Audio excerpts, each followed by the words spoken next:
வணக்கம்ங்க. இது உங்கள் கொங்குலவன் சேனல். நீங்கள் இந்த வீடியோ என்ன பார்க்க போகிறீங்கன்னா, 2 நாளைக்கு முன்னாடியே வீடியோ போட்டிருந்தேங்க. சோளத்தில் பார்த்தீங்கன்னா இளங்குருத்து பூச்சின்னு வரும், இயர்லி சூட் ஃப்ளைன்னு சொல்லுவாங்க. அதை எப்படி கட்டுப்படுத்துறது, அந்த பூச்சி எப்படி இருக்கும், என்ன பாதிப்பு வரும் எல்லாம் சொல்லியிருந்தோம்ங்க.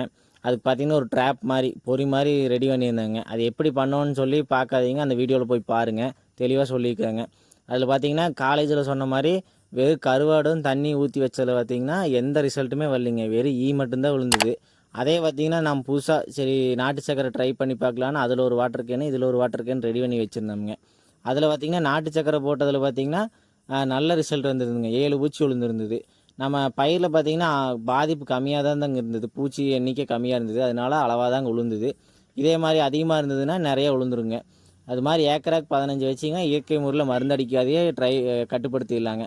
இது மாதிரி புதுசாக எக்ஸ்பெரிமெண்ட் தெரியும்னு நினச்சிங்கன்னா நம்ம சேனலை சப்ஸ்கிரைப் பண்ணி வச்சுக்கோங்க. உங்கள் ஃப்ரெண்டுக்கு வந்து ஷேர் பண்ணி விட்டுருங்க. நன்றிங்க.